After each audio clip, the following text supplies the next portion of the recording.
Ассаламуалейкум, қазақ елі және барша шаруа халқы.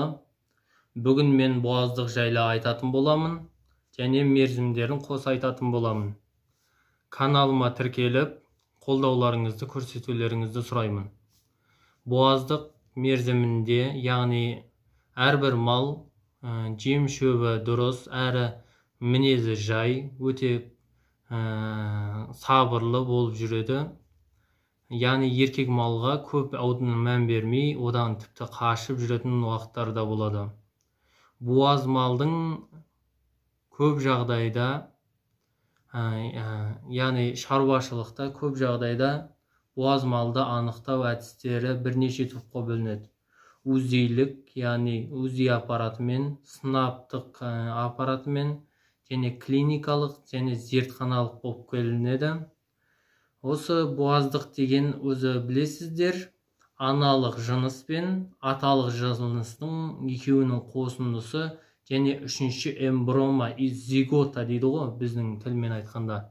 Зиготаның пайда болуының нәтижесі буаздық. Буаздықта буаз малдың көңіл жайланып, құрсағы кеңейіп, жаңағыдай буаз мал өзі тершең болады, көп шаршағыштық болады, себебі төл ұлғайған сайын буаз малға көптеген физикалық қимылдарды жасау қиыншылыққа тудырады. Буаз малды қолмен ұстау арқылы, жаңағы тікшекке, қынапқа қол салу арқылы анықтауға болады. Мынау қолмен ұстау арқылы анықтау, ол буаздықтың екінші жартысында қатты білінеді.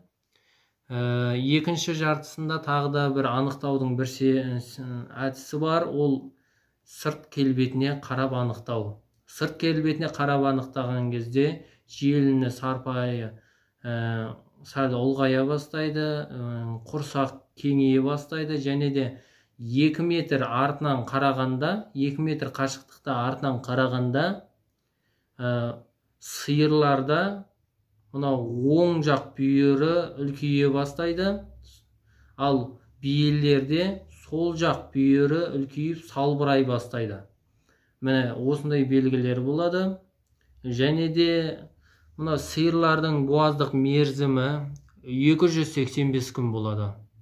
Бұл сиырлардың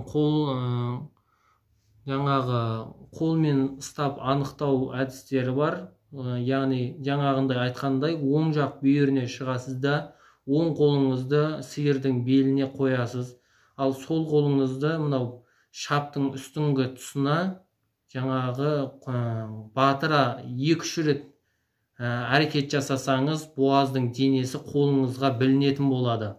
Ал биелерге келетін болсақ, биелердің буаздық мерзімі 340 күн, 355 күн болып келеді. Ауытқып отырады да үстіп.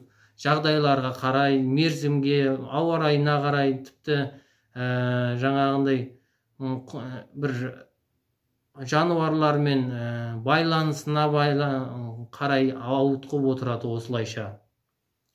Биенің мынау сол жақ бүйіріне жақындайсыздағын, сол қолыңызды беліне қойып, оң қолыңызды бүйіріне тақасаңыз, шаптың тұсын жоғарғы сәл тұсына, сол кезде бүйіріне қарай, сол батыра неғылсаңыз, құлынның денесі білінеді. Иттерде буаздық мерзімі 62 күн. Өзіміз білетіндей көбінесе 3 ай болады. Иттердікін, мысықтардікін анықтауға болады. Мысықтардікін артқы аяғын жоғарғы қаратып ішін сипасаңыз анық білінеді. Ал иттерді тұрғызып анықтауға болады. Тұрғызып қолмен бүйіріне қолын ұстап анықтасаңыз анық білінеді. Осы иттер мен мысықтардың, жыртқышаңдардың несін анықтаған кезде абай болғаныңыз керек. Себебі олар жыртқыштар, тістеп алуы мүмкін, сондықтан да аузын керіп мойнына байлап қойғаныңыз дұрыс. Осы түйелерде 365 күн болады.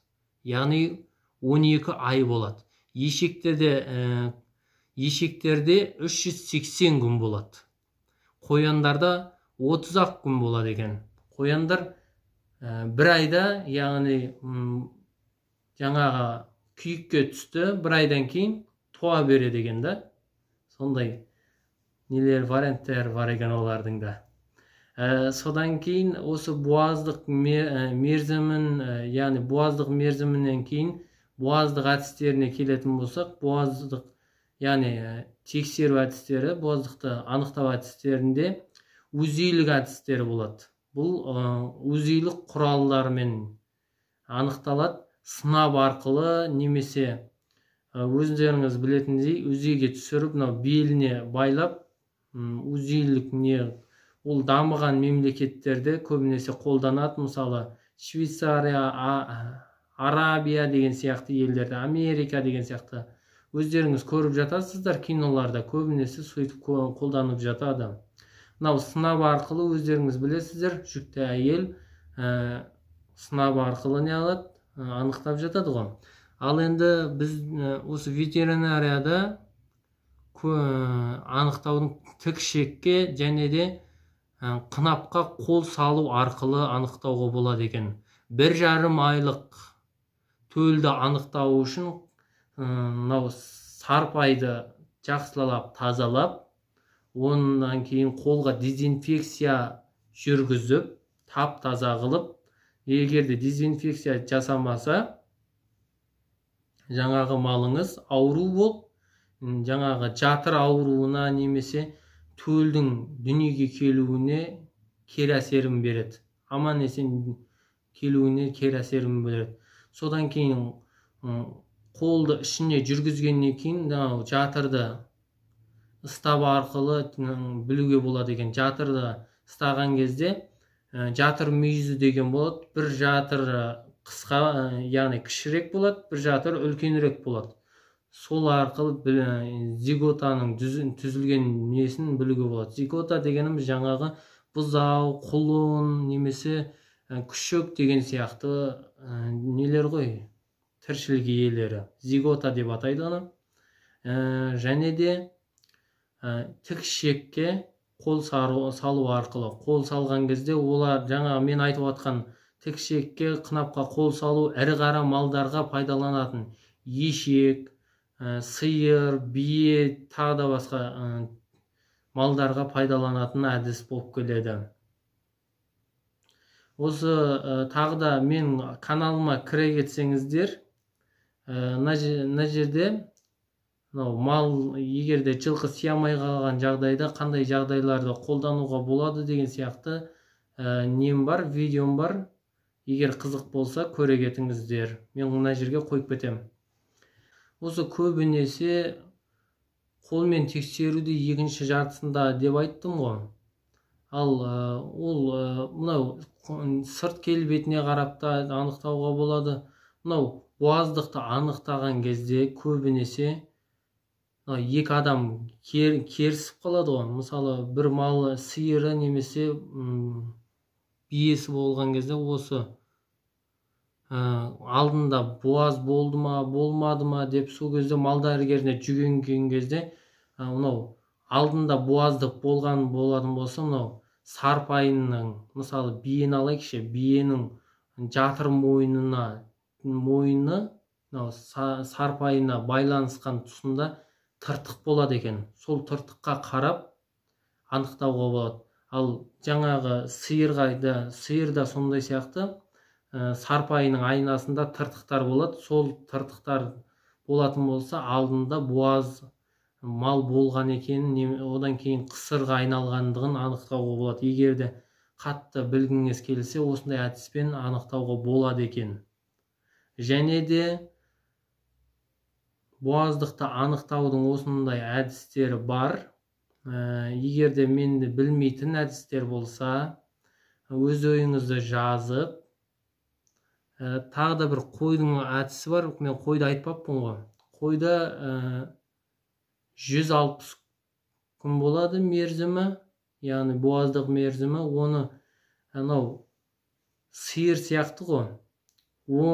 Сол жақ бүйіріне тізеңізді тірейсіз дағын оң жақ бүйірін қолмен басып қарасаңыз не болады? Қозының денесі ысталынады. Оны кейбір кезде адамдар бүйтіп екі бүйірінен де қысып ұстап білуге де болады.